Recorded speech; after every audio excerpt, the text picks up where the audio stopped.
Welcome to my channel. তোমরা সবাই কেমন আছো? আশা করছি খুব ভালো আছো। আমিও খুব ভালো আছি। আমি আজকে তোমাদেরকে দেখাবো একদম ঘরোয়া এবং সহজ পদ্ধতিতে চিকেন পকোড়া তৈরি করা।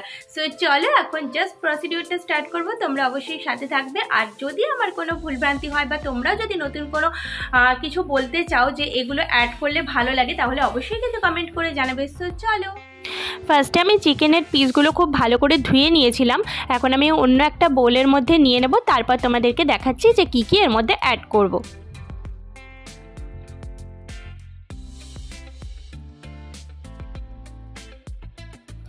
এরপরে আমি দিয়ে দেব এর মধ্যে 1 টেবিল স্পুন মতো আদা বাটা।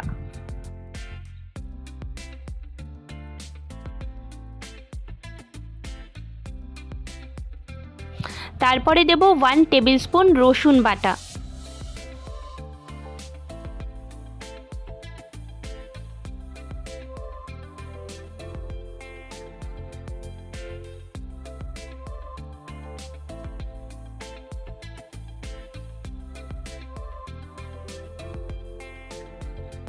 এরপর আমি এর মধ্যে দিয়ে দেব পেঁয়াজ বাটা। অনেকেই পেঁয়াজ বাটা দেয় না, আদা রসুন বাটাটাই দেয়, কিন্তু আমার মনে হয় পেঁয়াজ বাটাটা দিলে একটু টেস্টি হয়। তারপরে আরও কিছু মশলা অ্যাড করে নেব, যেমন আমি এখানে দিয়ে দিচ্ছি হলুদ গুঁড়ো, তারপরে দিয়ে দেব লঙ্কা গুঁড়ো। এরপরে আমি এখানে দিয়ে দিলাম সানরাইজের জিরে পাউডার। আমি সানরাইজটা ইউজ করি, তোমরা যে কোনো কোম্পানির জিরে পাউডারই দিতে পারো, অসুবিধে নেই। এরপরে এর মধ্যে দিয়ে দিলাম কুকমির ধনিয়া পাউডার।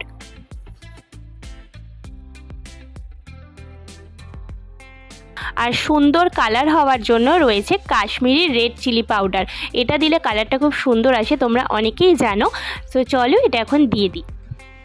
এবারে একটু দিয়ে দিচ্ছি সানরাইজের শাহি গরম মশলা। এটার মানে ফ্লেভারটা বা স্মেলটা এতটাই সুন্দর, তো এটা একটুখানি দিয়ে দিলে বেশ ভালোও লাগে আর টেস্টটাও একটু অন্যরকম হয়। এরপর আমি এর মধ্যে অ্যাড করে দেবো জোয়ান।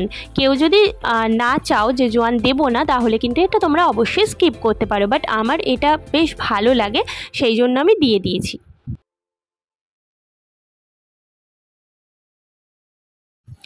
এরপরে রয়েছে গোলমরিচ গুঁড়ো। এটা দিলেও কিন্তু বেশ একটা ভালো টেস্ট মনে হয় আমার হয়, সেই কারণে এটাও দিয়ে দিলাম। আমি বেশ কিছু মশলা অ্যাড করলাম। তোমরা যদি মনে করো যে এর মধ্যে আরও কিছু অ্যাড করলে ভালো লাগবে, তাহলে আমাকে কিন্তু অবশ্যই কমেন্ট করে জানাবে। এবার আমি এর মধ্যে একটু দিয়ে দিলাম স্পাইসি করার জন্য চাট মশলা।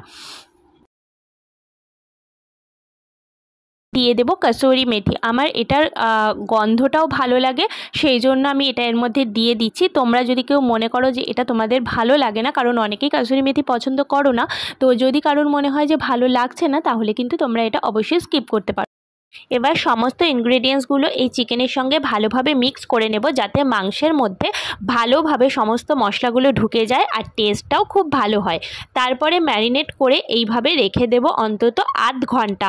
আর তার মধ্যে আমি একটুখানি দিয়ে দিলাম লেবুর রস, যাতে সেটা একটুখানি স্পাইসি লাগে খেতে।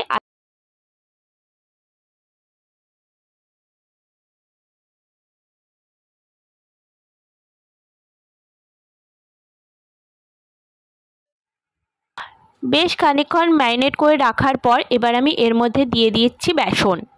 এবারে আমি এর মধ্যে অ্যাড করব খানিকটা কর্নফ্লাওয়ার।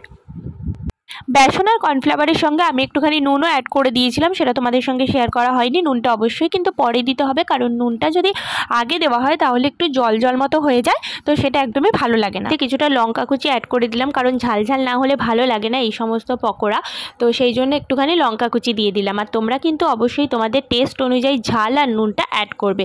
এবার আমি এর মধ্যে 2টো ডিম ফাটিয়ে দিয়ে দিলাম। এবার ভালো করে মিক্স করে নেব।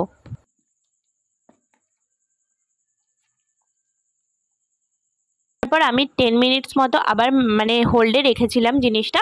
তারপরে কড়াইয়ের মধ্যে তেলটা গরম করে এর মধ্যে আমি দেখো অল্প অল্প করে পকোড়াগুলো ছেড়ে দিচ্ছি। তারপরে জাস্ট একটু লাল লাল করে ভেজে নেব। এক পিঠ ভাজা হলে তারপরে আবার উল্টে দেব। পকোড়াগুলো আমি এবার উল্টে দিয়েছি অন্য পিঠটা ফ্রাই করার জন্য, কারণ এক পিঠ ফ্রাই করা হয়ে গেছে। তো দেখতেই পাচ্ছ পকোড়াগুলো একদম লাল লাল করে ফ্রাই করে নিয়েছি। খেতে কিন্তু খুব ভালো হয়েছিল, তোমাদেরকে টেস্ট করাতে পারলাম না, তোমরা কিন্তু অবশ্যই বাড়িতে ট্রাই করে জানিও। আজকের মতো ভিডিওটা আমি এখানেই শেষ করলাম। সবাইকে টাটা, সবাই খুব ভালো থেকো।